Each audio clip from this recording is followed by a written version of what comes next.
60 years that we have been defining ourselves according to criteria that are foreign to us. Pluralist regime, single-party regime, liberal regime, communist regime, socialist regime, but where is the regime adapted to African countries in all this? Either in times of electoral masquerade, hold on tight, between 1960 and 1989 out of 102 presidential elections, the incumbent president won the elections with an average of 92%. The ruling parties obtained an average of 83% of the votes. And in 29 out of 47 countries in Africa, opposition parties have never been represented. And we talk about democracy. More than 60 years of instability. Out of 486 attempted coups since 1950 worldwide, 214, including 106. Took place in Africa. That's one coup per year in at least 2 African states. More than 30 years that we have been copying the Western-style democracy system. 30 years of dubious electoral results, post-electoral crises, ineffective governance. 30 years of exorbitant expenses in an ocean of misery, where the bare minimum is not ensured. $125 billion were spent between 2000 and 2018 in sub-Saharan Africa to organize elections. How many hospitals, how many schools, how much infrastructure could we have built with that? 30 years of power exercised by leaders more concerned with their own survival than with the well-being of their people. Leaders illegitimate in the eyes of citizens, seeking instead to maintain autocratic systems. More than 60 years of disillusionment, loss of trust, bad governance, and economic stagnation. Just look at the countries that gained independence at the same time as us, and see the standard of living of their citizens today.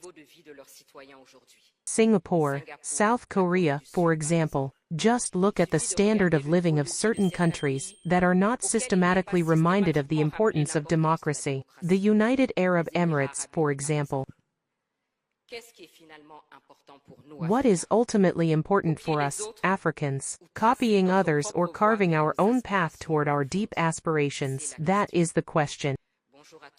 Good morning to all. Thank you for your presence, for your enthusiasm, for your commitment, and for your encouragement. From the very first moments we shared this project with you, this project that is also yours, it was a sign that we were not mistaken. The situation of our continent must change, and for that, we need to reflect, to build, to share, to convince, and above all, to act. Because if we do not do it, no one will come and do it for us. I have just described to you a situation that is unacceptable. Illegitimacy, constitutional breaches, third mandates, political crises, lack of inclusive economic takeoff. The governance system is not adapted. That is a fact. Imported models do not work. If the goal is the virtuous management of the city by legitimate leaders towards inclusive progress, then we must accept, as Amadou Hampate-Ba said, that men can reach a common goal without taking the same paths.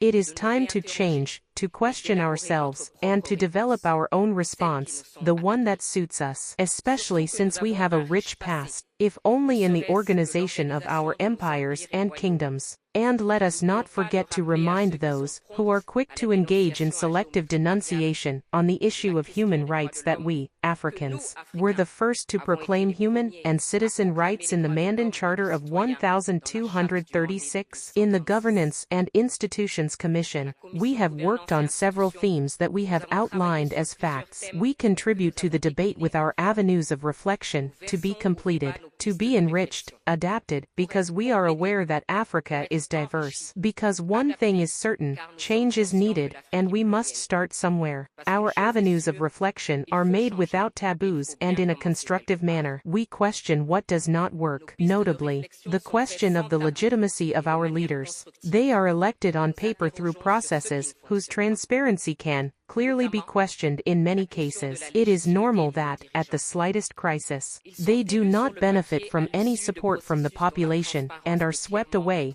being considered illegitimate, especially since in several African states, we have monarchs who rule without checks and balances, except on paper, and are not held accountable. The debate on term limits, which was imposed on us, is another avenue of reflection. Is it adapted to our current situation, we Africans? Every 5 years, every 7 years, it's electoral violence, constitutional coups. Is this the priority in states in crisis like ours?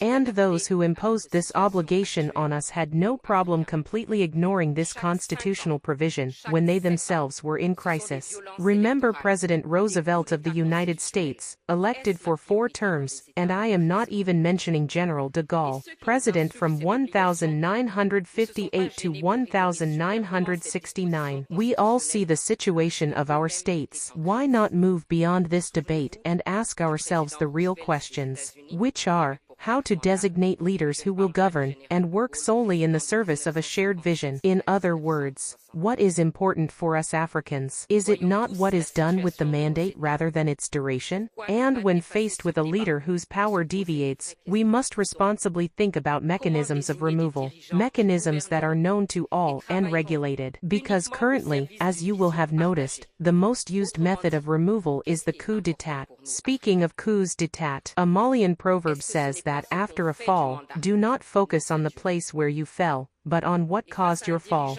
Beyond the almost automatic condemnations, should we not question the causes of these coups d'état and why they always spark hope for change among our populations? But also, should we not stop evading the issue and consider the question of the army, which is clearly a full-fledged actor, whose role must be defined?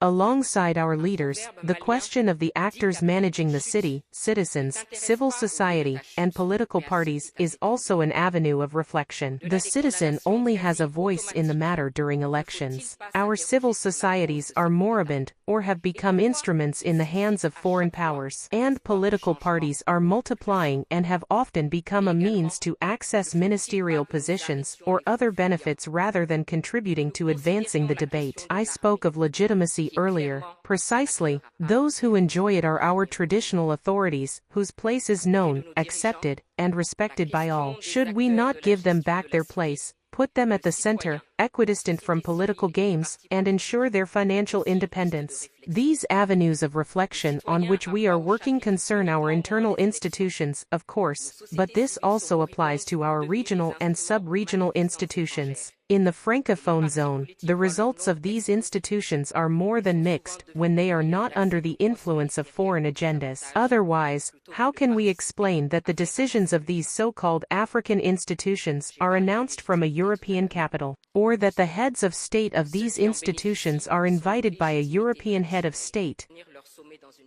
to hold their summit in an American city? Whoever pays, commands. Achieving the financial independence of these institutions is therefore a crucial issue. These countries that try to impose their agenda on us all have their African policy, while we clearly cannot even build a common African policy worthy of the name, let alone an African policy towards the world. The common denominator of all these avenues I have just mentioned is awareness and a sense of responsibility. For Patrice Lumumba, Africa will write its own history. The time has come. The time has come without idealism, without taboos, with the courage to challenge certain principles erected as dogma and with the real needs of our fellow citizens in mind.